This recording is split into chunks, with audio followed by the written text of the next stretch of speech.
President Donald Trump's new travel ban is officially in effect, blocking entry from 12 countries, mostly in Africa and the Middle East.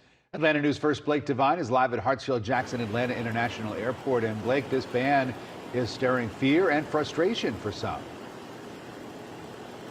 Rick and Megan, those that we talked to say this feels a lot like 2017 when President Donald Trump's first travel ban affected many metro Atlanta Muslims, leaving them in limbo and sparking protests at airports across the country. Today, another travel ban has been put in place. This bars 12 different countries, mainly in Africa, in the Middle East, and it also restricts the entry of travelers and immigrants from 7 other nations. This new order does make exceptions for permanent U.S. residents, visa holders, and family members of athletes. So while players from those countries can compete in global sporting spectacles such as the 2026 World Cup in Atlanta, fans may struggle to get here. And throughout Georgia, this ban has left most of the Muslim community concerned.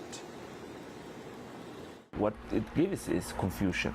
It gives us fear. It gives us uncertainty. People who make plans will not be making plans anymore.